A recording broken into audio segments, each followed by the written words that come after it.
Pinagpalang araw sa inyo mga ka-KB, lalong-lalo na sa iyo, Kabanong. Tawagin niyo na lamang po ko sa pangalang Elmer. Ang karanasan na aking ibabahagi ay nangyari noong nasa puder pa kami ng angkan namin sa Marinduque. Mahirap lang ang buhay namin ni tatay noon. Namamasukan lang si tatay bilang magsasaka sa kamag-anak namin na may kaya sa buhay. Ako naman, umi-extra-extra din sa pagiging boy sa bahay ni Tito Abner at Tita Rosel. Hindi madali ang bawat araw namin sa malaking bahay na pinagsisilbihan namin. Kahit kasi mga kamag-anak namin sila, parang basura lang ang tingin nila sa amin. Si Tito Abner ay pinsang buo ng tatay ko. Ang kwento sa akin ni tatay, mabait naman noon si Tito Abner. Sa katunayan pangaraw, si Tito Abner ang nagtatanggol kay tatay sa tuwing mabubuli siya. Pero siyempre noon yun. Lahat ng tao ay nagbabago. Lalo na kapag yumayaman. Andoy, huwag ka na muna magsasaka sa mga susunod na buwan ha. Pero ako'y papagawa sa'yo. Nasa bakuran kami ng bahay nila noong gabing yon. Inistorbo ni Tito Abner ang paglilinis namin para lang sa iuutos niya. Abay, mukhang may ibang racket yan insan ah. Sige, ano bang gagawin ko? Basta bukas ng gabi ay sasabihin ko sa'yo. Huwag mo nang isama tong anak mo ha. Wala namang silbi yan doon eh. Paglinisin mo na lang dito. Tito, kung ayos lang, baka pwede na po kaming makasahod ni tatay kasi... Uy, ano ka ba? Huwag ka nga magmadali. Lumapit sa akin ng bahagya si Tito Abner. Inayos niya ang marumi kong kwelyo. Alam mo Elmer, babayaran ko naman kayo eh. Pero huwag ka magmadali ha. Alam mo namang maiksi ang pasensya ko. Kapag ako napikon, baka mawalan kayo ng tirahan. Insan, pagpasensyaan mo na yung anak ko. Minsan kasi apurado talaga yan eh. Baka may gusto lang bilhin. Pero ayaw mo insan, ako nang bahala dyan. Tiningnan ako ni Tito Abner mula ulo hanggang paa. Para siyang nandidiri sa itsura ko. Hindi ko na lang pinansin kasi sanay naman na ako sa kanya. Basta Andoy, bukas ha, ganitong oras pumunta ka sa akin. May papagawa ako sa'yo. Kapag nagawa mo yon, papasuhurin ko na kayo. Bago umalis si Tito Abner, binugahan niya pa ako ng usok. Maubo-ubo pa ako ng malanghap yon. Hinila naman ako ni tatay papunta sa gilid ng bahay. Tumingin muna siya sandali kung may makakarinig. Alam ko naman kung ano ang sasabihin niya. Pero pagagalitan lang pala ako. Ano ka ba? Mapapalayas tayo sa ginagawa mo eh. Gumalang ka nga sa tito mo. Gumalang tay? Paano may gagalang yung ganung tao? Tinatrato tayong basura tay. Bulik ka ba sa mga ginagawa niya sa atin? Anong gagawin ko? Kakalabanin ko si Abner. Anong laban natin doon? Tay naman eh. Siyempre hindi. Ang gusto ko lang, maging patas naman siya sa atin. Sa ibang trabahador niya, pinapasahod niya ng tama sa oras. Tayo, hindi. Tapos, minsan kung sigaw-sigaw niya tayo, parang nabili na niya yung pagkatao natin. Tapos sasabihin mo na naman na magpakumbaba tayo, tay. Babang-baba na nga tayo eh. Wala na tayong ibababa pa. Anak, wala tayong ibang magagawa kundi magtiis. Wala na tayong ibang mapupuntahan. Dito lang. Hayaan mo. Kapag tayo nakapag-ipon, hahanap tayo ng ibang mapapasukan. Yun nga ang problema tay eh. Kaya hindi tayo makapag-ipon. Kasi laging iniipit ang sahod natin. Diyos ko naman, kayo nang ang bahala. Nakakasawa ng ipaglaban ng dignidad natin kasi kayo mismo eh, wala kayong pinapakitang lakas ng loob. Sa inis ko noon kay tatay, iniwan ko siyang mag-isa. Yun ang unang pag-uusap namin na masasabi kong nagalit talaga ako sa kanya. Lagi na lang kasi siyang nagpapakababa. Parang wala siyang pakialam kung yurakan kami palagi ni Tito Abner. Naintindihan ko naman na kailangan namin magtiis para mabuhay. Pero minsan, hindi ko maiwasang isipin na mas ayos pang maghirap sa lansangan kaysa pahirapan ng sarili mong kamag-anak. Oh, bakit nakasimangot ka na naman dyan? Napalingon ako sa kaliwa nang marinig ko ang tinig ni Enteng. Nakatambay lang kasi ako noon sa ilalim ng puno ng bayabas. Di yun kalayuan sa bahay nila Tito Abner. Pinagalitan ka na naman ba ni Mang Abner? Hindi. Naiinis lang ako kay tatay. Parang wala man lang siyang bayag para ipagtanggol yung karapatan namin eh. Hindi na naman kayo sinahuran ano? Ano pa nga ba? Kainis.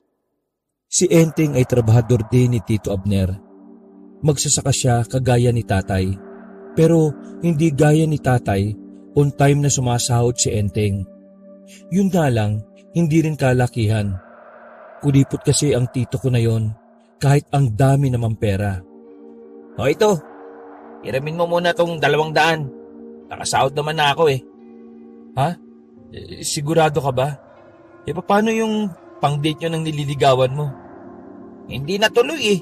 Natakot lumabas ng bahay. Bakit naman? Ano ba nangyari? Ewan ko ba ron kay Julia? Naniniwala sa aswang. Aswang? Bakit? Aswang ba siya? Baliw. Hindi. Ang sabi niya kasi, nung nakaraan may nakitang aswang sa lugar nila. Ano daw eh, matandang lalaki, gumagapang. Basta. Totoo ba yun? Hindi ko rin alam pre. Ngayon lang ako nakarinig na may aswang dito sa probinsya natin eh. Pero malay mo diba? Malay mo totoo. Ay nako. Eto, kunin mo na lang tong 200. Huwag mo na asahan si Mang Abner. Abnoy yun eh. Kaya nga diba Abner, kasi Abnoy, Abner, Abnoy. Sira ka talaga. Pero salamat pare ha. Wala talaga kasi kaming panggastos ni tatay eh. Alam mo naman, hindi libre ang pagkain sa tinitira namin. Wala yun pre. Sino-sino bang magtutulungan kundi tayo lang naman di bang mga mahihirap? Nagkatapikan kami ng balikat.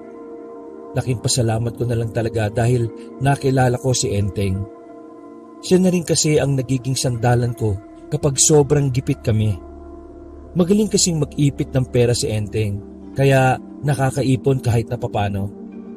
Kinabukasan ng gabi, narinig kong pinatawag ni Tito Abner si tatay. Medyo hindi maganda ang kutob ko, kaya naman palima kong sumunod. Walang tao masyado sa bahay nila. Lingid sa kaalaman nila tatay na nakikinig ako. Mula sa maliit na siwang ng pintuan, saksi ako sa pinag-uusapan nila. Andoy, minsan may papagawa ko sa'yo ha. Alam kong gagawin mo ito dahil kilala kita. Para sa pera, gagawin mo ang lahat. Hindi naman sa pera, insan. Basta, paggawa ko lang ng maayos ang trabaho ko masaya na ako. Ay nako, huwag ka nang magpaka-plastic. Lahat tayo kailangan ng pera. Kaya nga kapag nagawa mo itong ipapagawa ko, ibibigay ko ng sahod ninyo. Tapos, dadagdagan ko pa. Ano, kakasa ka ba? Syempre naman insan. Pero, ano bang gagawin? May gusto kasi akong kunin na lupa sa kabilang nayon. Ang kaso, ayaw pumayag na may-ari ng lupa kung ako ang bibili. Kaya, ikaw ngayon ang haharap sa kanya. Kapag pumayag siya, tiba-tiba ka. Kaya dapat galingan mo. Insan, legal ba tong gagawin natin? Baka mamaya Andoy. Para saan ba ang pagiging legal kung lahat ng gusto kong gawin ay magagawa ko? Tama man o mali? Hindi na nakapagsalita si tatay. Nakita ko sa mukha niya na parang nagdadalawang isip siya. Pero ganun pa man, sadyang hindi talaga talent ni tatay ang pagtanggi. Pumayag siya kahit hindi siya sigurado kung anong kakahantungan nun. Bago kami matuloy ni tatay, sinubukan ko siyang kausapin tungkol doon. Pero sa halip na magkaintindihan kami, lalo lang kaming nagtalo. Para din naman sa atin ang gagawin kong ito Tsaka, sisiguraduhin ko naman na magiging mapayapang usapan. Ay nako, bahala na nga kayo tay. Kahit kailan naman hindi niyo ako pinakinggan Natulog kami na may samaan ng loob nung gabing yon. Kinabukasan, paggising ay hindi pa rin kami nagpansinan ni tatay. Dakong alas 7 na ng umaga ay pinuntahan na siya ni Tito Abner sa tinutuluyan naming dating kulungan ng kambing. Umalis din sila kaagad.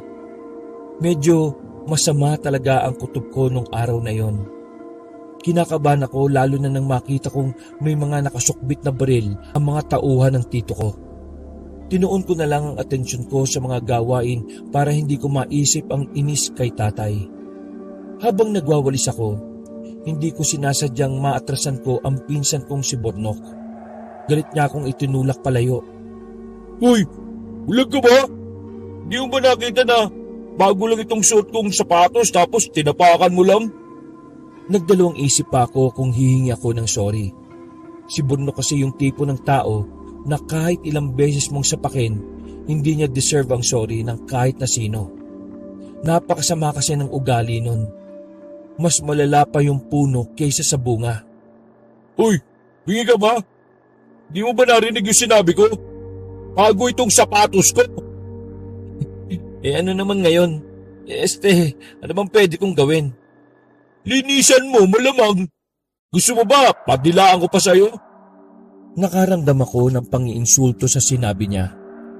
Mas nakakaya pa kasi dahil nandoon ang mga kaklase niya. Nagaya niya, mga wala rin namang utak sa klase. Kumuha na lang ako ng malinis na basahan. Kahit na nilalamon ako ng hiya, pinunasan ko ang bago niyang sapatos. Hindi ko tinigilan hanggat kumikintab. Tawanan lang sila ng tawanan. Pag-alis nila, nagsarado na lang ang kamao ko. Kung may malilipatan na lang ako. Matagal ko nang nilumpo sa bugbog si Bornok. Hayaan mo na. Ganyan talaga mga lata. Maingay kapag walang laman. Oh, kanina ka pa ba dyan? Hindi, kararating ko lang. Nandito lang ako para magpaalam kay Mang Abner na hindi muna ako makakapagsaka bukas. Bakit? Anong nangyari? Wala pa kasi si Tito dyan eh. Hindi pa sila nakakauwi. Kasama nila si tatay. Ganun ba? Uy, ayos ka lang ba? Bakit wala ka bukas? Ayos lang naman ako. Pupunta ko kasi si Julia eh. Formal ako magpapakilala sa mga magulang niya. Talaga? Seryoso ka na sa kay Julia niyan ha? Pagbuti mo pre ha? Siya nga pala. Naniniwala ka ba sa aswang? Ha? Aswang na naman? Di ba napag-usapan na natin niya kahapon? Natanong ko lang naman. Para namang kapag nakita kami ni Julia may alam ako sa ganun. Malamang kasi yun ang una niyang ikukwento eh. Naku, wala rin akong alam sa aswang eh. Ang alam ko lang, takot sila sa bawang at asin. Hanip ah, hindi pa sinamaan ng suka para masarap na sausawan na. Sira, narinig ko lang naman yun sa mga matatanda dati.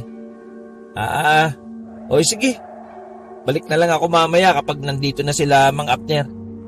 O sige pre, ingat. Nang matapos ko na ang lahat ng gawain, naglakad na rin ako patungo sa likuran ng bahay nila. Doon kasi nakatirik ang kahoy naming bahay. Dakong alas 9 na ng gabi, nang marinig kong kakarating lang nila ni tatay. Sumilip ako agad sa bintana namin. Kakaiba ang ngiti ni Tito Abner. Habang si tatay naman ay hindi man lang magawang ngumiti kahit na kaunti. Bagay na nagdulot ng pagtataka sa akin. Good job, insan. Kahit kailan talaga ay maaasahan kita. Oh, sahod mo.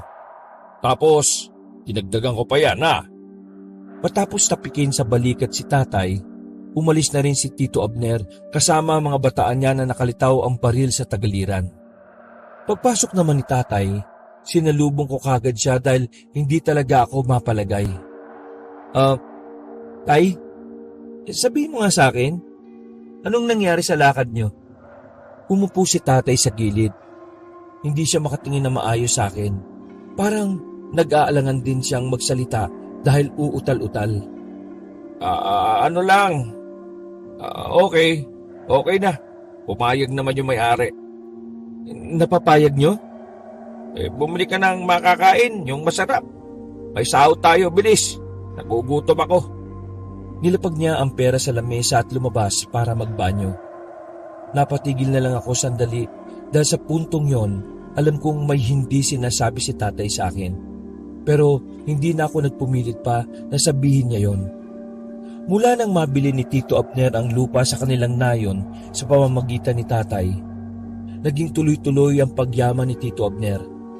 Yung di umano na lupa na binili ni Tito Abner, pinatayon niya ng pasugalan. At ang nakakatawa pa, kaming dalawa ni tatay ang nangangalaga noon. Pinilit niya kasi si tatay na kami ang magpatakbo noon. Dahil sa mas malaking sahod, agad na nasilaw si tatay. Wala na rin ako nagawa kundi sumabay na lang sa agos. Sa tuwing kukontrahin ko kasi si tatay, nagagalit lang siya sa akin. Kasabay ng paglago ng yaman ni Tito Abner, nagbago rin ang ugali ng tatay ko at yun ay dahil sa impluwensya ni Tito. 2 taon na nakalipas, masasabi kong nagbago na nga rin ang buhay namin ni tatay. Hindi na kami kinakapos sa pera dahil maayos na kaming napapasahod ni Tito Abner. Ganun pa man, wala pa rin namang nabago sa pakikitungo nila sa amin. Kung gaano kababa ang tingin nila sa amin noon, nanatili yung kahit nagkaroon na ng pasugalan. Malawak na bakuran at maraming lamesa sa loob. Malaki at makapal na tolda lang ang nagsisilbing bubungan doon. Maingay at siksikan din sa ilang parte dahil sa dami ng tao.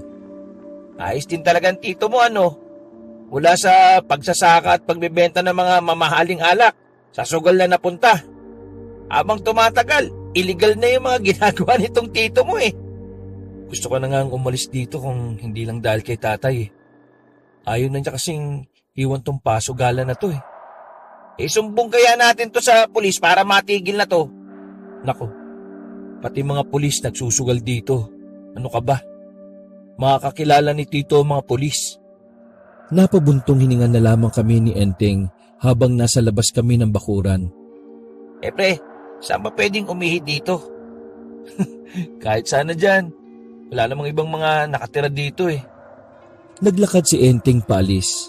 Pero wala pang 2 minuto, bumalik agad siya. May pagkataranta sa mukha niya. Sinasarado pa nga lang niya ang zipper niya nang balikan ako. Oh, bakit? Pre, may nakita akong tao ron. Sus, ngayon ka lang ba nakakita ng tao? Tao na gumagapang, pre. Ha? Ano? Hindi ko alam, pre. Nakita kong gumagapang siya punta sa halamanan. Tapos, nang matamaan siya nitong flashlight ng lighter ko, parang iba yung mukha niya eh. Ha? Paano iba? Mukhang ano? Mukhang tanga? Ikaw ang para kang tanga eh. Seryoso ko, no? Hindi na muna ako nagsalita. Tinanaw-tanaw ko na muna ang pinanggalingan ni Enteng. Inago ko pa sa kanya ang ilaw pero wala naman akong nakitang kahina-hinala. Hindi kaya aswang yun, pre. Seryoso ko na niyang lagay na yan, ha? Ay, nako. Kaya mo na nga. Oh, saan ka pupunta? Uwi na. Baliw! Doon ka na muna sa bahay namin. Wala naman tao doon eh. Ayos lang ba doon? Oo naman oh. Kesa naman maglakad ka pa hating gabi na. Hinatid ko si Enteng sa bahay na pinagawa ni Tito Abner para sa amin. Para daw yun hindi na kami pabalik-balik pa na galing sa malayo. Pero ang totoo, gusto niya talaga kaming mas mabantayan namin ang pasugalan niya. Di hamak na mas maayos at maganda ang bahay na pinagawa ni Tito Abner. May maayos na papag. Meron ding matinong banyo na hindi nasako ang pangharang. Kaunting lakad lang naman eh. Kapag may kailangan ka, punta ka lang sa pasugalan. Itulog mo na yan, antok na antok ka na eh. Salamat pre ha. Pero wala namang aswang dito no. Ewan ko sa'yo. Sige na, kailangan ko nang bumalik doon. Iniwan ko muna si Enteng sa bahay na tinutuluyan namin. Sandali pa akong lumingon sa kanya. At nakita kong kumuway pa siya. Medyo nakampante na ako dahil maayos lang naman siya doon. Kaya binalik ko na lang ang atensyon ko sa pag-asikaso ng mga sugarol. Dakong 2:00 na ng madaling araw nang matapos ang pasugalan. Habang naglilinis kami ni tatay ng mga lamesa, may isang matandang lalaki na lumapit sa amin. Puti ang buhok niya, pero halatang malakas-lakas pa. O Manong, Tapos na po ang oras ng sugalan.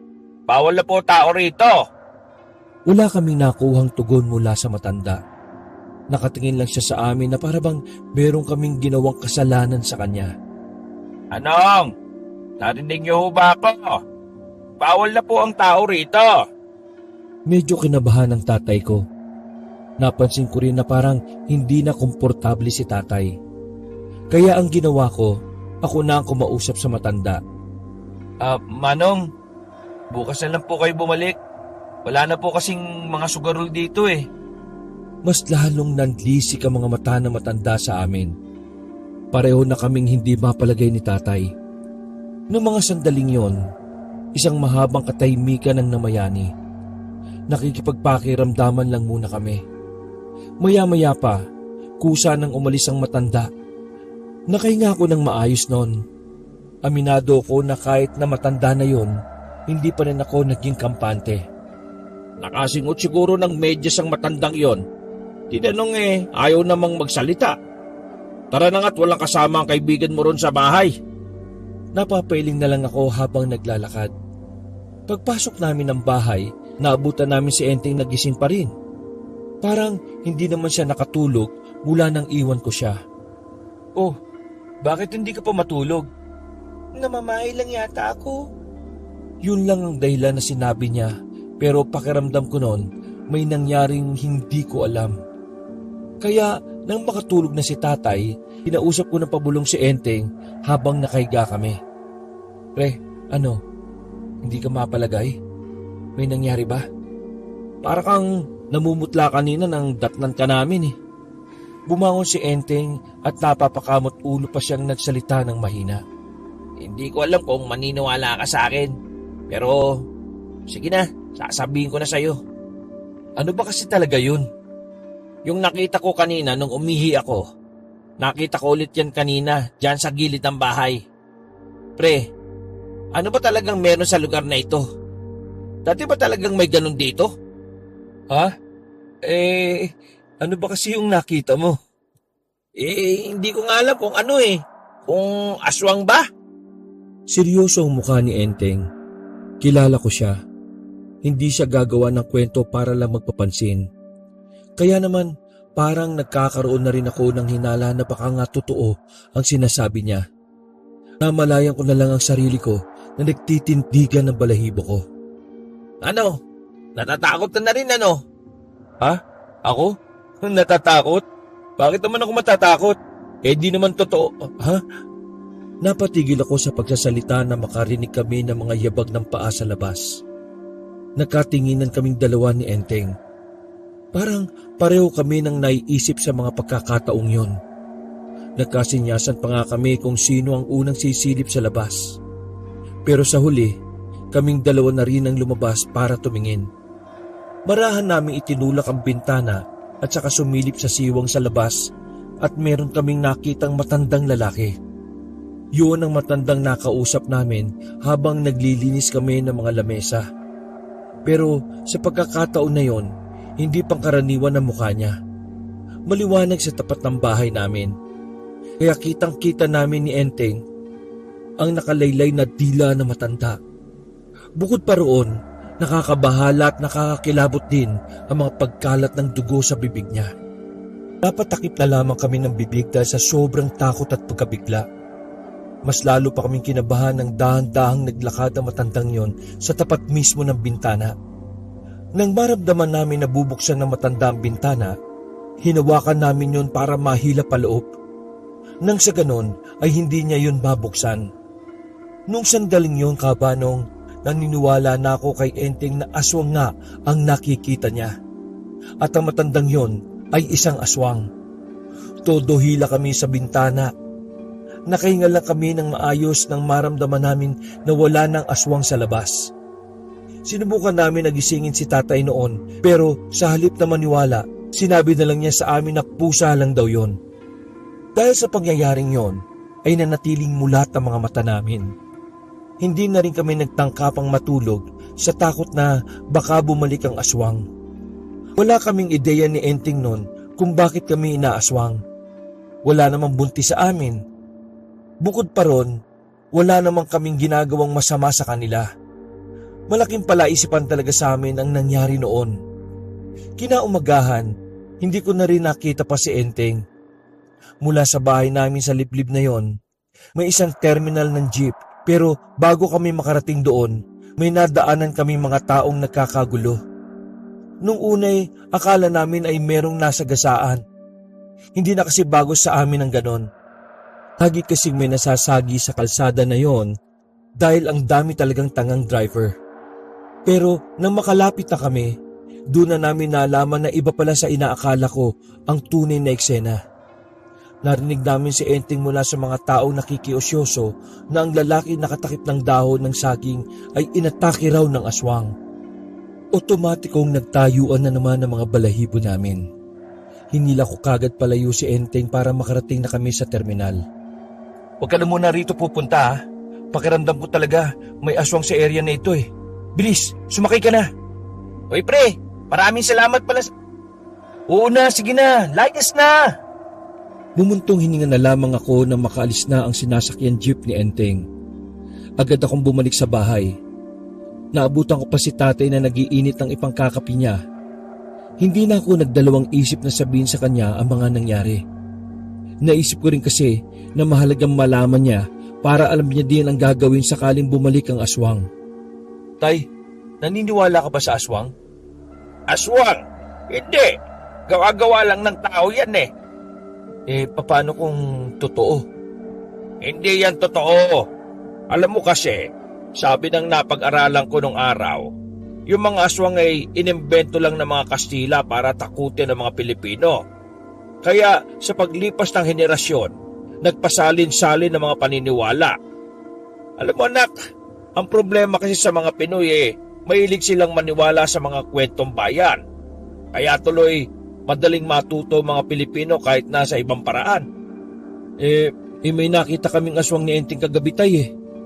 Napatigil si tatay sa pagnguya ng kamuting kahoy.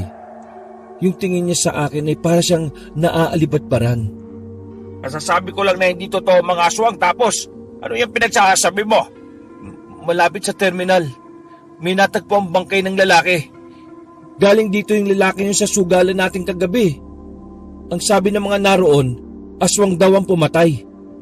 Yan na nga sinasabi ko. Madaling maloko ang totoo nga sila tay. Bakit ba ayaw niyong maniwala? Paano ako maniniwala? Alam mo ikaw, Elmer, nagbago na kami eh. Mula nung magsasama ka dyan sa Enteng na yan. Ikaw nagbago tay. Mula nung mapunta tayo rito sa sugalan, hindi na kita naramdaman bilang tatay eh. Hindi ka na marunong makinig sa akin. Naalala mo ka na yata ng pera eh. Hindi maganda yung sinasabi mo ha, Elmer. Sinasabi ko sa iyo. O bakit? Totoo naman tayo dahil kahit papano, nakikinig ka sa mga sinasabi ko sa'yo. Ngayon, magsalita pa lang ako eh, parang naiirita ka na. Sabihin mo nga sa akin, ano ba talaga yung ginawa niyo noon sa matanda para makuha yung lupa? Bakit nagbago ka na ng ganyan? Biglang natameme si tatay. Sa tuwing binabanggit ko yon, parang lagi siyang natataranta. Hindi mapakali at parang may trauma sa mukha niya. Mabuti pa eh. Ano? Iibayin mo na naman ang usapan. Sagutin mo ang tanong ko. Tumingin sa akin ng seryoso si tatay. Nang magsasalita na sana siya nang biglang dumating si Tito Abner. Kaaga-agay nakikinangan ng mga alas niya sa katawan. Umusok-usok pa ang bibig niya. Andoy, kumusta naman ang pasugalan? Wala man lang paalam si Tito Abner at kinuha niya kagad ng isang upuan. Ang mga tauhan naman niya ay nasa labas lang at naghihintay. Ayos na ko, insan. Teka, nandito mga kinanta natin kagabi. Nagmamadaling kinuha ng tatay ko ang pera sa maliit na kabinet at saka ibinigay kay Tito Abner. Ito na ba lahat? Insan, wala na akong binawas dyan. Ito, 100. 100? Ibababa ko muna ang sahod mo ha. Nagpapatayo pa kasi ako ng isa pang pasugalan sa kabila eh. Hindi ko na napigilan ng sarili ko kaya sumagot na ako sa usapan nila. Tito Abner, hindi naman yata tama yan. Hindi na nga ako kasama sa pinapasahod eh. Si tatay na nga lang ang pinapasahod mo eh. Binabarat mo pa. Halatang hindi yun nagustuhan ni Tito Abner.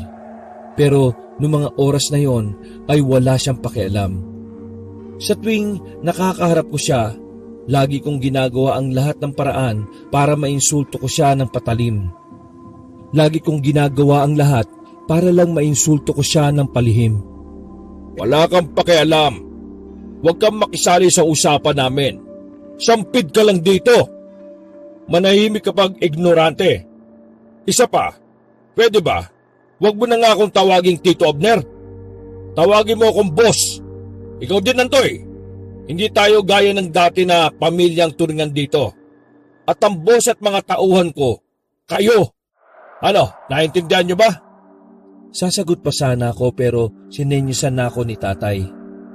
Wala na akong nagawa kundi manahimik na lang. Pero ang totoo, banas na ako sa tatay ko. Na nagpapakatutan na naman siya at wala na siyang pakialam sa dignidad niya bilang ama. Padabog na umalis si Tito Abner sa bahay. Agad naman akong nilapitan ni tatay. Pero bago pa siya magsalita, inunahan ko na siya. Magpapakumbaba ka na naman? Yun ang sasabihin mo, tay? Hindi ba? Pambihira naman, oh. Umalis na lang ako kaysa magtalo pa kami ng tatay ko. Dahil maaga pa naman, ay nagtungo na lang ako sa bahay ni na Tito Abner. May pinapakuha kasi sa akin si tatay nung nakaraan pa. Pero dahil bad trip ako sa pagmumukha ni Burnok, laging napupurnada ang punta ko. Pagkarating ko, nakita ko kagad si Enteng sa bukana pa lang ng bahay nila Tito Abner. Nilapitan niya ako na may nababahalang muka. Elmer, alam mo yung nakita natin kanina malapit sa terminal? Oh, bakit? Anong meron? Kasama ako sa bukid yung nabiktima ng aswang eh. Ha? Seryoso? Gagi ka. Huwag ka nga magbiro ng ganyan ha. Baliw ka ba? Hindi ako nagbibiro. Kasama nga namin yun, si Mang Tobias. Siya yun, pre. Ang sabi kasi kagabi, nagsugal daw yun dun sa sugalan ninyo. Tapos pag-uwi siguro, tsaka siya inatake. Putya. Pre, kung ako sa'yo, umalis na kayo ng tatay mo ron. Kasi kapag tumagal, pati kayo biktima ng aswang na yan eh. Napaisip ako sa sinabi ni Enteng. Kung ako nga lang din ang masusunod, ayaw ko na sa lugar na yon. Bukod kasi sa liblib, parang ang bigat-bigat ng pakiramdam ko kapag naroon kami. Pero alam kong malabo namang sumama sa akin si tatay sa pag-alis. Hindi niya kayang iwan ang pasugalan. Bago ko umalis sa bahay nila Tito Abner, nakita ko pa si Tito Abner na nagbibilang ng pera sa sala nila. Habang nakatingin ako sa kanya, hindi pa rin nawawala sa isipan ko na baka may pinagawa siya kay tatay na iligal. Pampera talaga tong siraulong to. Babagsak ka rin. Ilang araw pa ang nakalipas, mas lalong dumami ang mga dumatayo sa gabi para lang magsugal. Sa sobrang dami, pinalawak pa ni Tito Abner ang bakuran. Tuwang-tuwa ang tito kong demonyo dahil sa dami ng perang nakukuha niya sa sugalan. Habang ang tatay ko naman, nagtitiis na naman sa mababang sahod. O sige, magsugal lang kayo. Maraming yumayaman sa sugal. Nagtawanan pa ang mga sugarol na parang walang mga sariling utak. Napapailing na lang ako. Lalo na nang makita kong pati si tatay ay nakikitawa na rin. Sa araw-araw na ginawa ng Diyos na inaasikaso ko mga sugarol, palagi kong iniisip kung paano ko mapapasara ang pasugalan na yon. Hindi rin naman ako makalapit sa mga pulis dahil alam kong mas papanigan lang nila si Tito Abner. Masyado kasing maimpluwensya si Tito. Kaya malaya niyang nagagawa lahat ng kahayupan niya. Habang apala ko, biglang may pumasok sa isipan ko. Hindi ako sigurado nun pero kailangan kong subukan ang naisip ko. Sa kasagsagan ng sugalan nung gabing nandoon si Tito Abner, palihim akong umalis doon. Daladala ko ang isang karatula na palihim ko ring ginawa sa bahay. Sinulat ko yun ng mag-ingat sa lugar na ito, may aswang dito. Inilagay ko yun sa kali di kalayuan sa sugalan. Pagbalik ko sa bahay, hindi ko inaasahan na maabutan ko si tatay at Tito Abner na nag-uusap doon. Nagtago ko sa gilid at nakinig sa kanila. Seryoso ka ba, Andoy? Yan lang ang sasabihin mo sa akin matapos mo akong patayuin sa kinauupuan ko? Boss, maniwala kayo sa akin. Parang hindi naligtas itong lugar na ito eh. Parang nagiganti yung matanda. Baliw ka ba? Nakadroga ka nga eh. Kakaganti. Di Yun. Boss, alam ko di ka maniniwala. Pero palagay ko, aswang yung matandang may-ari ng lupang ito. Isang malakas na sampal ang natanggap ng tatay ko. Sa lakas na pagkakasampal, napaatras si tatay at napahawak sa dingding ng bahay namin.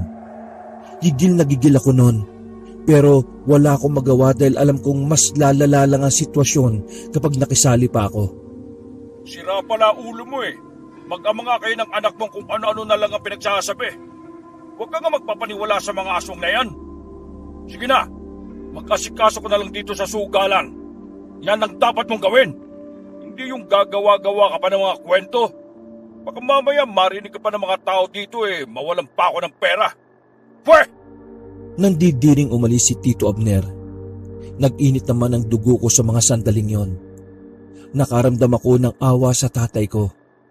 Pero sa kabilang banda, nalito ako sa mga sinabi ni tatay. Buong akala ko kasi ay hindi siya naniniwala sa mga aswang. Pero salungat ang mga narinig ko sa mga sinabi niya. Nang masiguro kong wala na sila Tito Abner, mabilis kong nilapitan si tatay. Magsasalita pa lang sana ako pero bigla na lang din siyang umalis. Hindi mapakali ang kalooban ko noon. Dahil sa mga nalaman ko, hinala ko noon na baka pinatay nila ang dating may-ari ng lupa. At malakas talaga ang kutob ko na yun lang ang ginawa nilang paraan para maangkin ang lupa. Pero ang mas kinakabahala ko, papaano kung totoong aswang ang matandang napatay nila? Malaki ang tsansa na unang mapapahamak ay ang tatay ko. Nagdaan pa ang ilang minuto.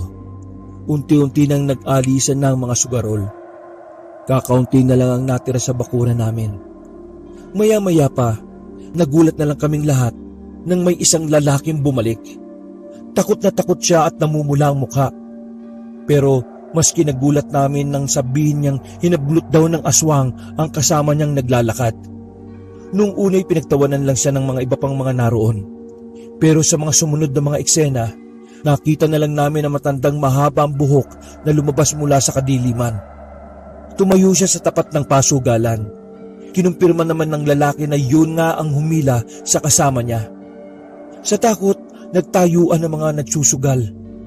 At saka sumiksik sa isang sulok. Kaming dalawa na lamang ni tatay ang tila napakulang sa kinatatayuan. Ikaw at ang ama mo, magbabayad kaya! Normal lang na naglakad ang matanda paalis. Kita ko naman sa mukha ng tatay ko ang labis na takot at pagkabalisa. Nagmamadali rin na nagtayuan at nagtakbuhan paalis ang mga nagsusugal. Kaming dalawa na lang ni tatay ang naiwan. Pareho kaming hindi alam ang unang gagawin. Kung tatakbo rin ba kami paalis at kung pupuntahan ba namin si Tito Abner na pareho naman naming alam na hindi maniniwala sa amin. Nang mahimasmasan naman ang bahagya, dinala ko ang tatay ko sa loob ng bahay namin. Sinarado ko ang lahat ng bintana at kinandado ang pintuan. Alam kong naniniwala ka sa aswang, tay. Umamin ka nga sa akin. Anong ginawa niyo doon sa matandang may-ari ng lupang to? Nanginginig si tatay noon. Kahit hindi pa siya nagsasalita, binubunyag siya ng kanyang mga mata. Tay, umamin ka na. Bago pa dumating ang punto na tayo naman ang mamatay. Huminga ng malalim ang tatay ko. Umupo siya sa gilid ng lamesa at napasalok ng tubig sabay inom. Nung gabing yon, dumating kami rito ng gabing yon na kasama ko yung mga tauhan ni Abner na may dalang pera para sana ipambabayad sa matanda. Kaso, kahit ako na ang kausap niya, tumanggi pa rin siya. Nalaman niya pa rin na pinadala lang ako ni Abner. Halos 1 oras ako nakikiusap sa matanda pero nagalit lang siya sa akin. Paalis na sana kami ng mga kasama ko nang biglang bumaba ng sasakyan si Abner. Siya ang pumilit sa matanda. Pero ayaw pa rin. Kumuha ng baril si Abner at pinilit niya akong hawakan yon. Sinabi niya sa akin na barilin ko raw yung matanda para wala nang problema. Pero ayoko talagang gawin yung ganun eh. Pero tinakot ako ni Abner. Kapag hindi ko binaril ang matanda, ikaw naman daw ang ipapapatay niya. Siyempre kahit masama ang pumatay ng tao ayaw ko rin naman na ikaw ang mawala. Kaya kahit masakit sa kalooban ko, kinalabit ko yung gatilyo. Parang nanlambot ang tuhod ko sa mga nalaman ko mula kay tatay. Umiyak na siya sa mga sandaling yon. Bakas na talagang nagsisisi siya sa kanyang ginawa. Bago mangyari ang lahat ng iyon, may ilang kaming nakausap tungkol sa matanda. Ang sabi nila, hindi raw dapat namin ginagambala ang matanda. At ang sabi pa ng iba aswang nga daw yung matandang yon. Yun at may angkan pa raw siya sa iba't ibang nayon. Pero hindi namin yon inintindi. Inisip namin na tinatakot lang kami ng mga taong nakausap namin. Ngayon, napagtanto ko na baka nga totoo mga sinasabi sa amin nila noon. Malakas ang kutob ko ngayon na gumaganti na sila.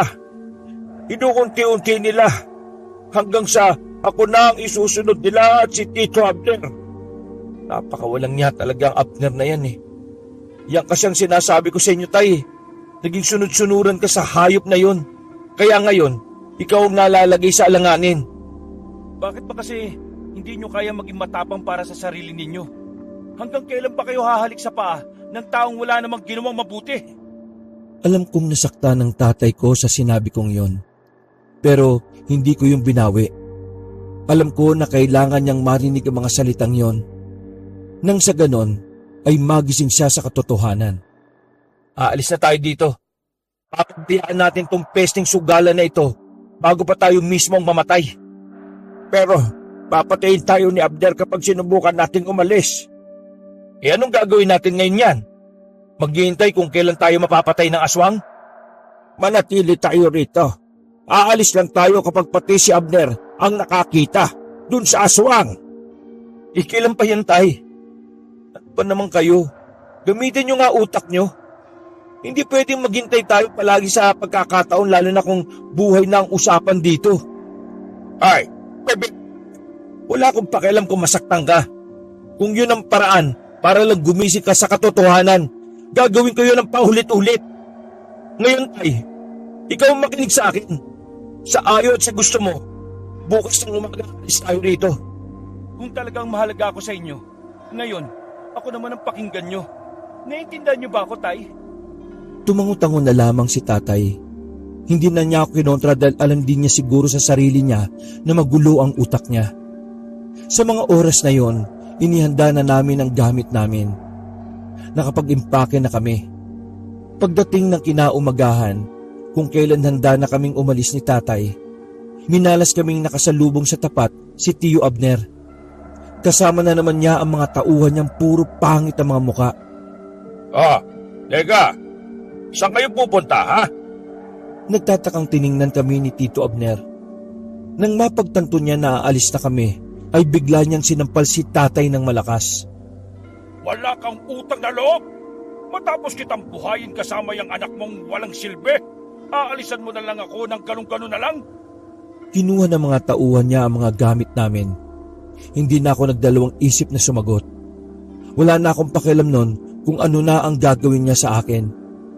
Wala kaming utang na loob sa inyo. Kung meron man, matagal na namin bayad yun. Kaya wala kang karapatan na saktan kami ngayon. Aalis kami dahil ayaw na namin magpaalipin sa katulad mong walang puso. Aba, matabil na talaga ang dila mong hinayupak ka. Aktong susuntukin ako ni Tito Abner nang humarang si tatay. Sinalag niya ang kamao ni Tito. Tama na, insan. Tama na yung kasamaan mo. Marami ka nang nasirang buhay sa mga kagustuhan mong mas lalo pang yumaman. Nakikiusap ako sa iyo. Hayaan mo na kami. At wag mo na kaming sasaktan. Lalo na ang anak ko.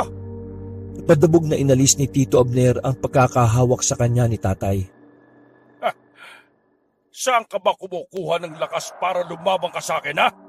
Anong pinagmamalaki mo? Yang purol mong pangil? Kahit kagatin mo ako, hindi ka makakasugat. Gumaganti na sila, insan. Tayo na ang susunod nila, kaya ihanda mo ang sarili mo. Ano ba pinagsasabi mong tanga ka? Aswang ang matandang may-ari ng lupang ito. At hindi siya nag-iisa. Marami sila.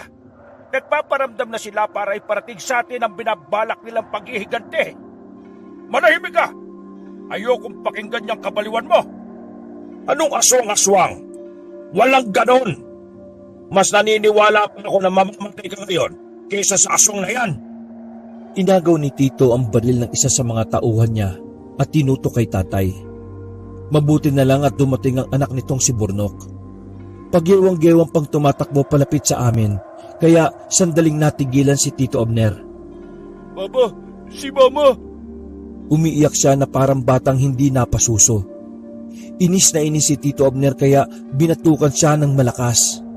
Si Mama! Pinatay siya! Parang gumuho ang mundo ni Tito Abner ng mga sandaling yon. Kahit naggalit ako sa kanya, hindi pa rin maiwasang mabigla sa nangyari. Hindi na tinuloy ni Tito Abner ang binabalak niya sa amin. Nagpaiwan na lang siya na magbabantay sa amin at umalis na rin siya kaagad.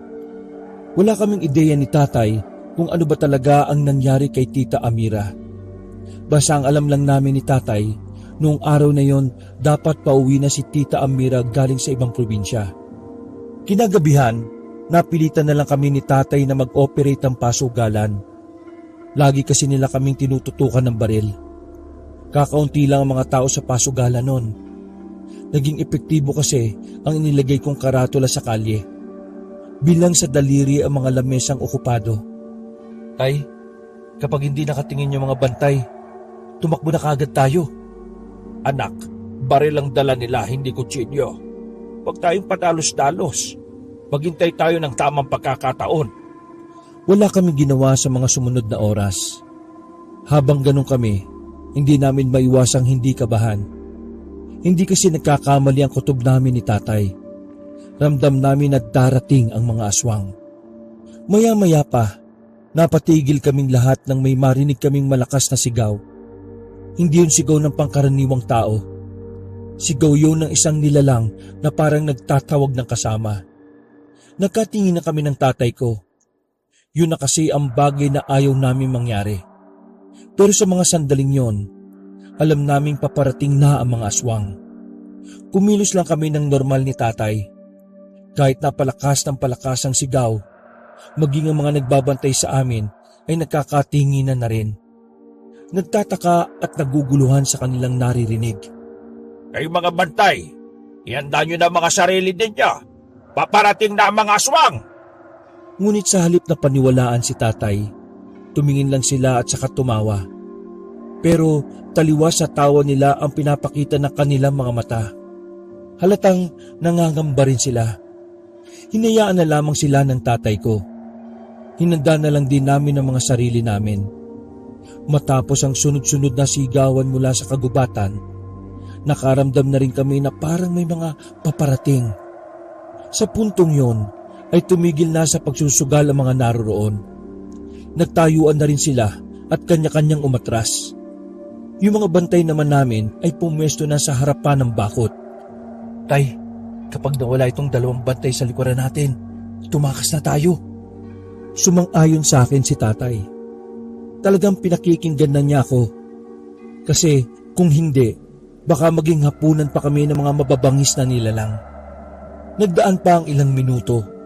Bigla na lamang may mga lumabas na tao sa madidilim na parte ng area na yon. Nagawa pang kausapin ng mga bantay at tanungin kung sino sila. Pero pag-angil lang ang naging tugon ng mga yon. Dahil doon, nagpaputok na ang mga bantay namin. Pati yung dalawang bantay namin sa likuran namin ay humanay na rin sa mga kasama nila. Tay, tara na! Umatras kami ng tatay ko at dumaan kami pabalik sa bahay. Kumuha pa ng itak si tatay doon sa bahay at ang bag niya. Bago kami umalis, pinagmasdan pa namin ang pagkakagulo. Kahit na nababaril sila, mabangis pa rin ang mga aswang. Nakaramdam kami ng awa sa mga sugarol na namatay. Pero mas pinili na lang din naming iligtas ang sarili namin.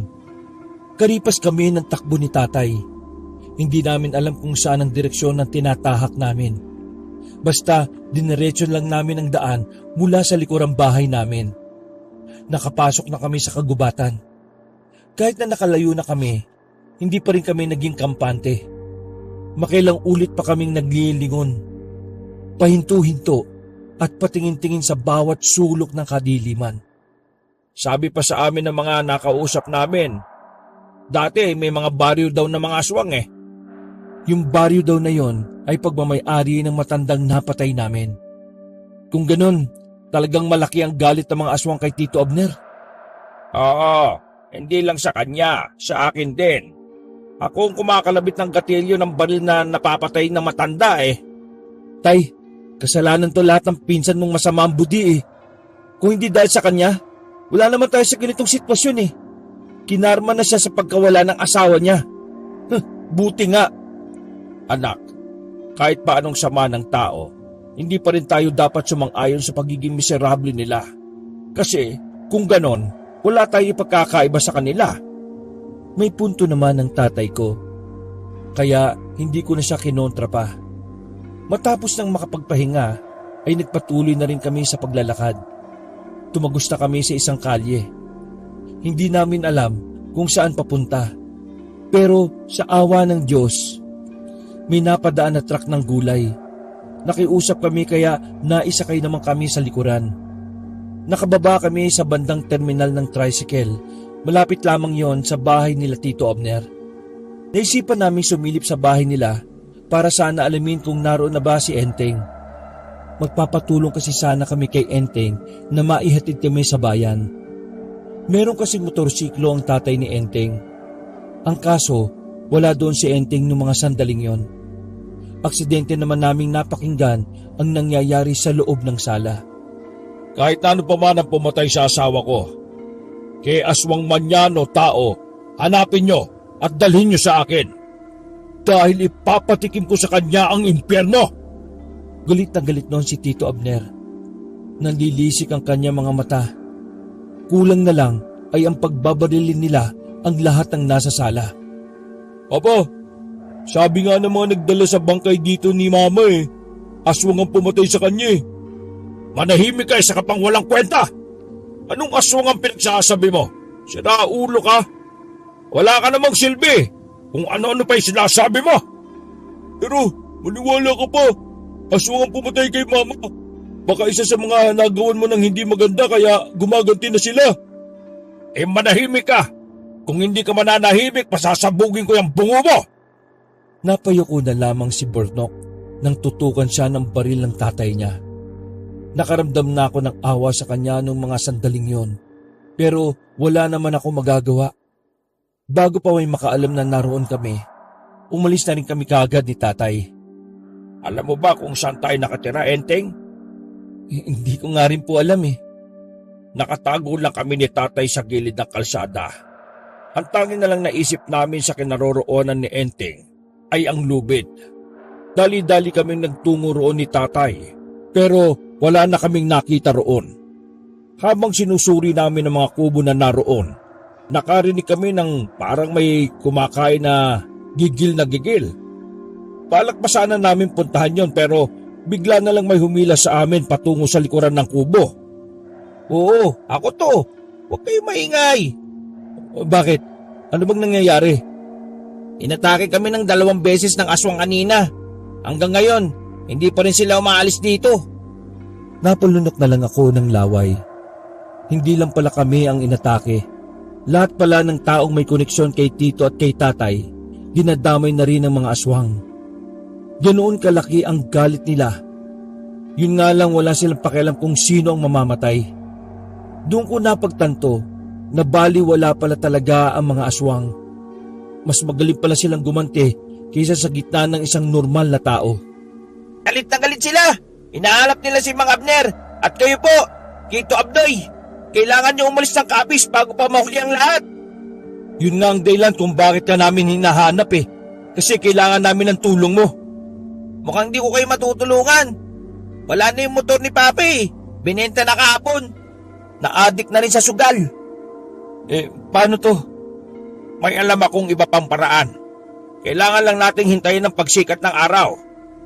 Napatigil kami sa pag-uusap nang makita namin ng isang asawang sumisingot-singhot at may parang hinahanap. Ang isang aswang naman ay hila-hila ang bangkay ng isang magsasaka. Sobrang kilabot ang nararamdaman ko noon. Napaka-brutal nila. Siguradong hindi nila kami sasantuhin sakaling malaman nila na naroon kami. Ginawa namin ang lahat para lang hindi na malaman ng nagtatago kami roon. Pinigilan namin ang paghinga. Makalipas lang ang ilang minuto ay umalis na rin sila. Kailangan na nating lumayo sa mga lugar na malapit kay Tito Abner. Nakakasiguro kong delikado kapag nandito tayo. May alam akong pwede niyong tuluyan. Sinama kami ni Enteng papunta sa isang abandonadong nyogan. May bahay doon na mukhang maayos pa naman. Uy, Enteng, sigurado ka ba na pwede rito? Baka mamaya trespassing na kami rito ha? Ano ka ba? Matagal lang walang namamalagi dito no? Kaya ayos lang naman din siguro. Aalis din naman tayo kapag naggumagana mabuti pa, dumito ka na rin muna. Masyadong delikado yung uuwian mo pa sa inyo. Tama si tatay. Mabuti pa nga. Pumasok na kami sa loob ng bahay. Nilinis lang namin yung mga papag doon. Kayang-kaya naman kesa naman kaming tatlo kasi medyo malaki-laki na. Una namin pinagpahinga si tatay. Kaming dalawa ni Enteng ang mananatiling gising. Nakikiramdam kami sa paligid. Nabalitaan mo ba yung nangyari sa asawa ni Mang Aber? Oo. Asawang pumatay doon. Hinala ko talaga may ginawa yung Abnoy na yan Tapos aswang naman yung binangga niya. Nako pre, siguradong ubos ang angkan niyang Abner na yan.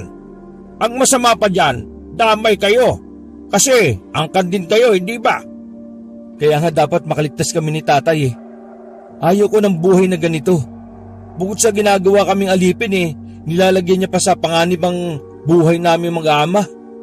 Alam mo pre, nababala talaga ako Ang sabi kasi sa akin noon ng tatay ni Julia, ang mga aswang may mga kaya rin sa buhay.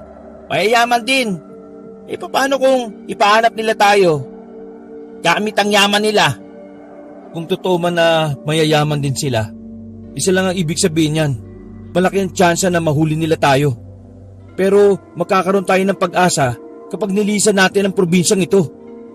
Hanip naman kasi tito mo Dahil sa kasamaan niya, ang dami ng buhay na nadadamay at nawawala. Naawa ko sa mga kasama ko Wala naman silang ginagawang masama pero pati sila, inatake ng mga aswang. Bumuntong hininga na lang din ako. Nababahala ako dahil sa sitwasyon namin. Malabong malabanan namin ng mga aswang. Bukod sa wala namang kaming higit na kaalaman tungkol sa aswang, higit namang mabibilis sa mga nilalang na yon kaysa sa normal na tao. Lumipas sa mga oras, nakarinig na kami ng tilaok ng manok. Mugto na ang mga mata namin ni Enteng pero kinaya naming hindi makatulog. Dakong 5:00 ng umaga nang gisingin namin si tatay. Pasimple kaming sumilip sa labas. Nang masigurong wala namang tao roon, ay nagmamadali na kaming lumabas. Tay, ano ba yung paraan na sinasabi nyo? Basta, may kakilala ako na makakatulong sa atin. Pero ngayon pala sinasabi na kita, Elmer. Kakilala ko lang yon. Ha?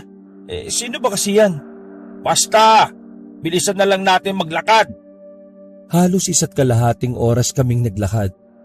Narating namin ang isang barangay.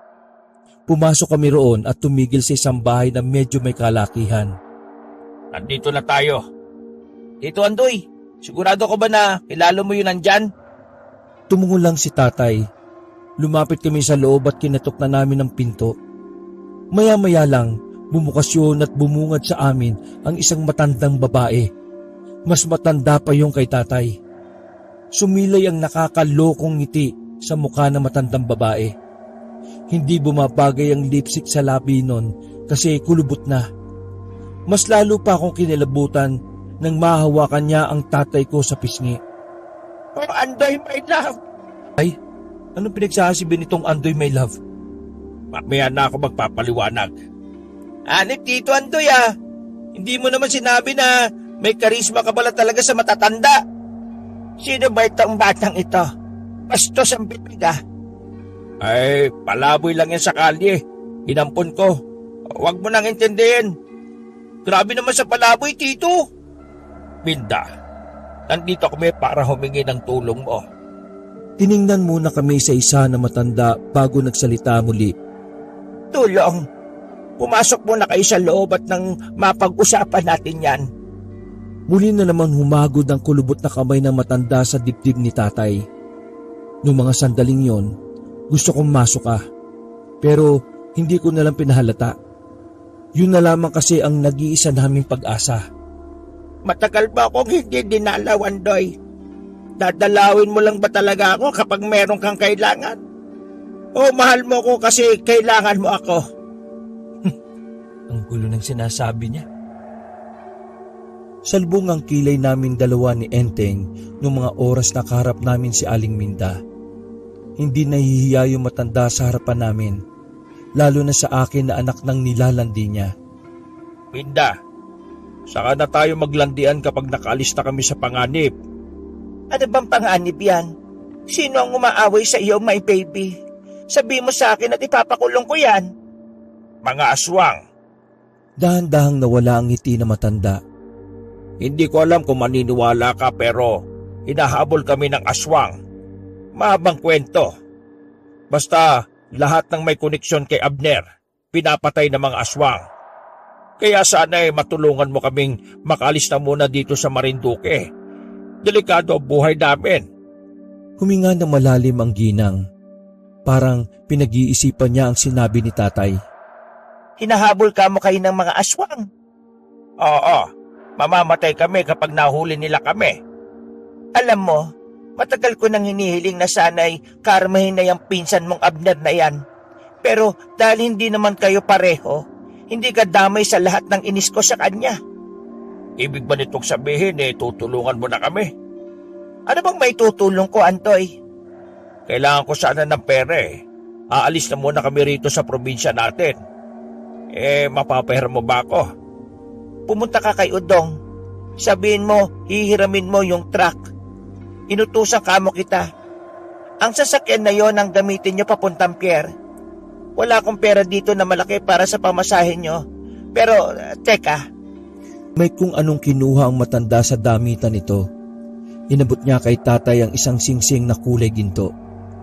Hindi ko alam kung magkano ang halaga niyan. Binenta lang sa akin yan na matandang manghihilot noong araw. Hindi ko naman masuot kasi malaki. Ayan, bahala ka na dyan. Naku Minda, maraming salamat. Maaasahan ka talaga kahit na kailan. Andoy, hindi to libre ha? Isang halik na tatagal ng 15 segundo ang kapalit nitong tulong na ito. Sa sinabing yon ni Aling Minda ay hindi na namin napigil ni Enteng ang sarili namin. Naubo-ubo kami. Nang maramdaman namin na masusuka na kami, ay agad kaming lumabas ng bahay. Makalipas ang ilang segundo, lumabas na rin ang tatay ko na padura-dura pa. Habang si Aling Minda naman ay abot langit ang ngiti. Andoy, mag-iingat kayo sa inyong lakad ha. Salamat sa halik. Mwah, chup-chup. Naglakad na lang kami paalis. Hindi ako makapaniwala na nakipaghalikan ng tatay ko sa halos nanay na niya. Iba rin pala tama nun sa'yo tayo, no? Kakaiba ka talaga, Tito. Gagawin mo lahat para kay Elmer. Hoy, mga sira ulo. Ang malaga ngayon ay may tsansa na tayo makaligtas. Pinuntahan namin ang truck na pagmamay-ari ni Aling Minda. Medyo luma na ang truck kaya ang sabi sa amin ng lalaking si Udong, hindi kami pwede magpatakbo ng mabilis. Sinimulan namin ang biyahe. Sa mga unang oras naman ay maayos naman ang truck. Pero habang lumalayo ang tinatahak namin ay parang bibigay na siya. Tanghali pa lang ay wala pa kami sa bayan. Sobrang bagal pa ng pagpapatakbo namin. Lintik naman buhay to. Mukhang di pa aabot yung truck na to sa bayan na. Paano natin mabebenta tong singsing na dala natin? Hindi na ba talaga kaya?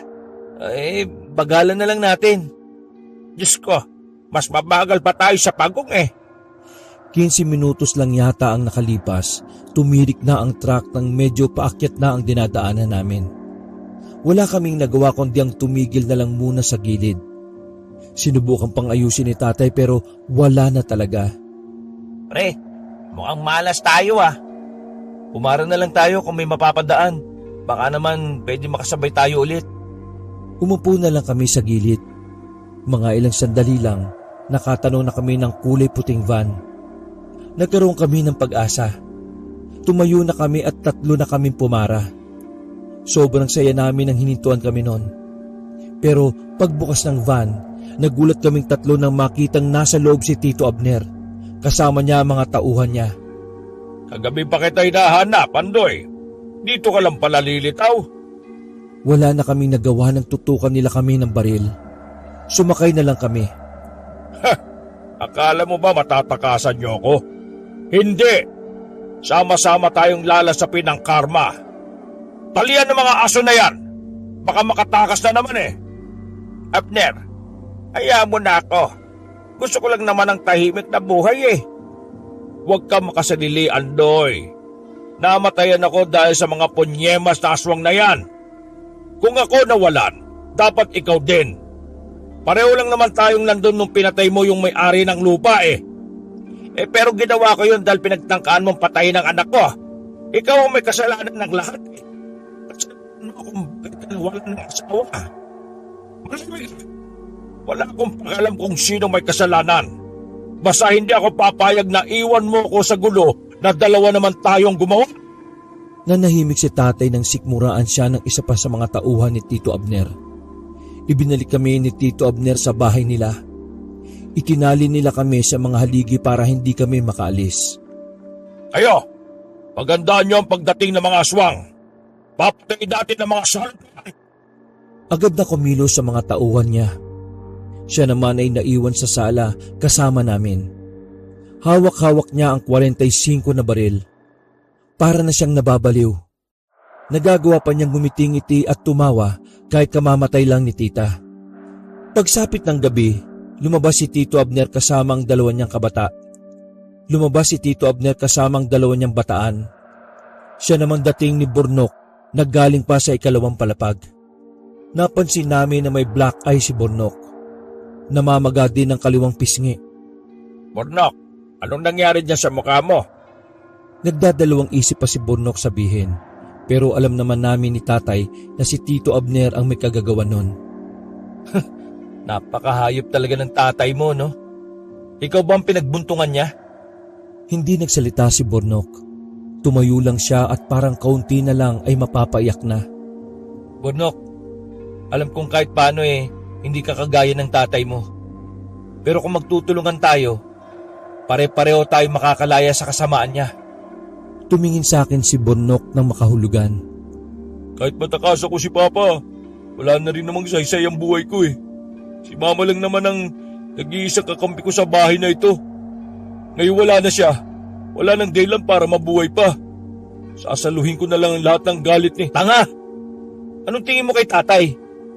Kahit napakasutil mong tao, anak din ang turing niya sa'yo. Mas pinapaborong ka pa nga niya minsan kaysa sa akin. Kaya anong sinasabi mong wala ka ng kakampi? Ayan si tatay ako, si Enteng. Pwede tayo maging magkakampi. Parang napaisip si Bornok. Hindi na siya nakasagot na makabalik na si Tito Abner. Parang basang sisiw si Bornok na gumilid habang nakayuko. Sumapit ang 11:00 ng gabi. Sobrang tahimik na ng paligid. Si Abner ay nasa tapat ng bahay. Nakaabang sila sa mga aswang. Bornok, pakiusap. Tulungan mo kami. Uy! Tumingin lang si Bornok sa amin habang nakaupo siya sa hagdanan. Sandali siyang sumilip sa bintana. Maya-maya pa, nagparamdam na nga ang mga aswang. Nakita naming naalarma na ang mga armadong lalaki. Si Bornok naman, umakyat sandali sa itaas at pagbaba niya ay may daladala na siyang bag. Tatawagin ko pa sana siya na magpaputok na sila Tito Abner sa labas. May mga aswang na sa labas, pre. Ang dami nila, gagi. Tapos na tayo nito. Nagulat na lang kami nang lapitan kami ni Bornok. May dala siyang kutsilyo. Akala namin ay sasaksakin niya kami. Pero isa-isa niyang tinanggal ang tali sa kamay namin. Nang makalaya na kami, dumukot naman si Burnok ng baril. Pinagbababaril niya ang mga tauhan ni Tito na nakakita sa amin. Dito! Bilis! Dumaan kami sa likuran ng bahay. Ang kaso, maging sa parting yun pala ay may nakaabang namang mga aswang. Hindi nagdalawang isip si Burnok na barilin ng mga yon. Nagpulasan ng mga aswang. Pinauna niya kaming makalabas. Pinagbabaril niya muna ang mga aswang na nakatungtong sa bubungan nila. Elmer! Saluin mo! Binuton niya sa akin ang susi ng kotse niya. Pero tinamaan ako sa muka. Gayunpaman, binigay ko kagad yung kay tatay. Burnok! Bilisan mo na! Tara na! Tumakbo kaming sabay-sabay patungo sa pinagparadahan ng sasakyan niya. Pero sa harap pala mismo ng bahay nila, naroon ang mas marami pang aswang. Kinailangan namin makalapit ng palihim. Sinamantala na namin ang pagkakataon na magkakaputukan at nagkagulo-gulo pa. Marahang kaming naglakad sa gilid. Nang makapasok na kami sa loob ng sasakyan, biglang ayaw pumasok ni Burnok. O ano? Pumasok ka na! Diyos ko naman to! Oh. Mauna na kayo. Babalikan ko si Papa. Ay walang iya. Babalikan mo pa yung demonyong yon? Uy, tatay ko pa rin siya, no? At umasa pa rin ako na magbabago siya. Uy, Burnok! Wala na kaming nagawa nang bumalik si Burnok sa pinanggalingan namin. Isinarado na lang namin ang sasakyan. Hindi na muna namin in-start para hindi kami makaagaw ng atensyon sa mga aswang. Yan nyo siya. Ganun niya kamahal ang tatay niya eh. Hindi natin pwedeng pigilan yon. Iiwan na lang ba natin si Burnok? Wala tayong magagawa eh. Kung hihintayin natin siya, mapapansin na tayo ng mga aswang dito. Tay, maghintay pa tayo konti. Sige na, kahit sandali lang. Pre, hayaan na natin si Burnok. Isasama niya sa atin ang tatay niya. Tayo naman ang aabulin ng mga aswang. Elmer, kailangan mong tanggapin na minsan, kailangan mo namang unahin ang sarili mo kaysa sa ibang tao. Yan ang natutunan ko sa lahat ng mga desisyong ginawa ko para kay Abner. Hindi na ako nakasabat. Kahit gustuin ko mang makasama sa amin si Burnok, hindi ko na rin mapipilit pa. In-start na ni tatay ang sasakyan. Pagkaliwanag sa harapan, napatingin sa amin ng ibang aswang na nakaabang. Mabilis silang nagsigapangan. Agad namang kumambyo si tatay at saka pinihit ang manibela. Nang madaanan namin ang likod bahay nila Burnok, nakita namin siyang papalabas na at kasama si Tito Abner. Hinahabol din sila ng mga aswang. Hinintuan namin sila saglit. Pero nang makita ni Burnok na mapapahama kami kapag sumakay sila, sumenyas na lang si Burnok na umalis na kami. Ngumiti na lang siya sa amin. At nung oras na yon ay narinig ko pa ang huling sinabi ni Tito Abner. Wala ka! Naawa ko kay Burnok noon. Hanggang sa huling sandali, wala pa rin talagang pagpapahalaga sa kanya si Tito. Kahit na iniligtas pa niya yon mula sa mga aswang. Nakatakas kami sa mga aswang, pero hindi namin sigurado noon kung nakaligtas rin ba sila Burnok. Sa lagay kasi nila, malabong makalis pa sila noon dahil nakapalibot sa kanila ang mga aswang. Nakarating kami ng pier. Inumaga kami roon dahil sa pag-iisip kung ano ang nangyari kay Burnok. At dahil wala pa rin naman kaming perang pamasahe, hindi na kami nakatiis na balikan siya sa bahay nila. Nagbabaka sakali lang kami na baka nabuhay pa siya. Pagdating namin doon, inabutan namin ng sandamakmak na bangkay sa paligid. Wala na roon si Burnok at Tio Abner. Buong akala namin, namatay na sila pero may kutob si tatay na baka nakataka sila. Kasi nawala rin yung isang van na nakaparada. Pumunta kami ng ospital sa bayan. Nandun nga si Burnok at kritikal ang lagay niya dahil sa dami ng kalmot sa katawan. Hindi naman pinalad si Tito Abner. Naiyak na lang kami kasi kahit hindi niya gusto ang tatay niya, naisama niya pa talaga sa ospital si Tito Abner. Ginawa niya ang makakaya niya para iligtas si Tito. Nang gumaling na si Burnok, isinama namin siya sa Maynila. Lahat ng inipong pera ni Burnok, yun ang ginamit namin para makapagsimula. Naging parte na rin ng pamilya namin si Burnok. Si tatay ang nagparamdam ng pagmamahal na hindi na iparamdam sa kanya ni Tito. Mabait naman kasi si Bornok. Sadyang kulang lang siya sa pagmamahal kaya siya naging sutil. Hindi na kami bumalik sa Marinduque. Kahit si Enteng ay sumama na rin sa amin. Kabanong, hindi ko makakalimutan ng mga nangyari sa amin noon. Lahat ng pinagdaanan namin ang siyang naging pundasyon namin kung ano man kami ngayon. May natutunan ako sa ilang bagay na mga naranasan namin. Una, lahat ng kasamaan natin sa ibang tao ay babalik sa iyo ng mas higit pa. Pangalawa, hindi nabibili ng pera ang pagmamahal. Gaya na lang ng nangyari kay Bornok at sa tatay niya. At pangatlo, ang pagmamahal ng isang ama ay walang limitasyon. Handang magpakababa ang isang ama para lang protektahan ang kanyang anak. Bagay na ginawa noon ni tatay na hanggang ngayon, bit-bit ko pa rin sa puso ko. Wakas,